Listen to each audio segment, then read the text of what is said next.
இங்க இருக்கக்கூடிய கணக்கெட்டு பிரிவு ஊழியர்கள் நீங்க சொல்லுங்க, எந்த சங்கம் இந்த மொபைல் ஆப்பில் ஏற்படக்கூடிய பாதிப்பு குறித்து நீதிமன்றத்துக்கு போச்சு, இல்ல நிர்வாகத்துல போய் எதிர்த்து யாராவது கடிதம் கொடுத்திருப்பாங்களா? யாரையாவது ஒரு தொழிற்சங்கத்தை சொல்ல பார்ப்போம். ஒரு தொழிற்சங்கம் என்ன பண்ணுது?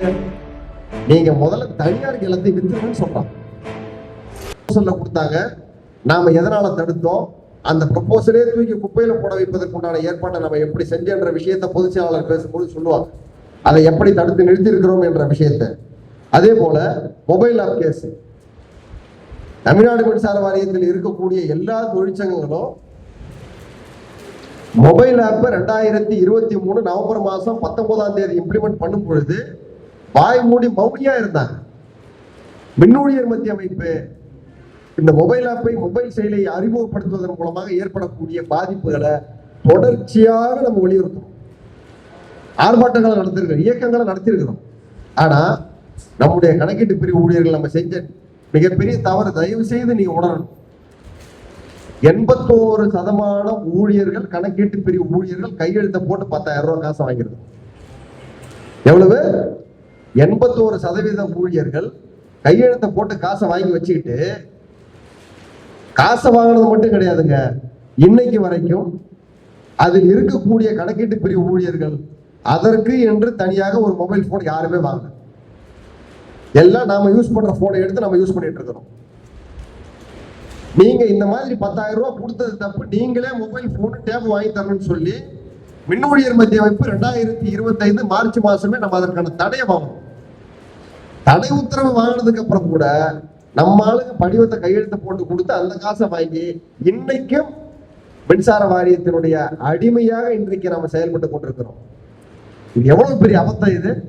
ஒரு தொழிற்சங்க தலைமை நீதிமன்றத்திற்கு போய் அது தடையாணை பெறுது. அந்த தடையாணையை பெற்ற பிறகாவது நாம் இந்த வேலையை செய்யக்கூடாது, பணம் வாங்கக்கூடாது, நாம ஹெச்எஸ்டில மட்டும்தான் ரீடிங் எடுக்கணும்ன்ற சிந்தனை யாருக்குமே வரல. இன்னைக்கு நிலைமை என்னாச்சு? கடந்த வாரம் தீர்ப்பு, இடைக்கால தீர்ப்பு, உயர்நீதிமன்றம், சென்னை உயர்நீதிமன்றத்தில் தீர்ப்பு கொடுத்துருக்காங்க. என்ன கொடுத்துருக்காங்க? 81% தொழிலாளர் உங்கள்கிட்ட பணத்தை வாங்கிட்டாங்க. மொபைல் ஆப்பை வச்சு 3 மீட்டர் ரீடிங் எடுக்கிறதுக்கு 25 நிமிஷம் ஆகுது. தலைமை நீதிபதி என்ன கேட்கிறாங்க? ஏங்க நீங்க என்ன பெரிய டெக்னாலஜி அதிகமாகி போச்சு,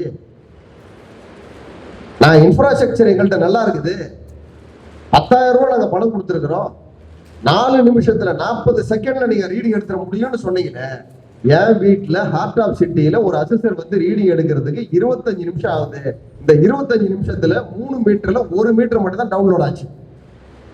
இதுதான் உங்களுடைய டெக்னாலஜியா? இதுதான் உங்களுடைய இன்ஃப்ராஸ்ட்ரக்சரா? இதை வச்சு எப்படி நீங்க 3.5 கோடி கன்சூமருக்கு எப்படி நீங்க ரீடிங் எடுப்பீங்க?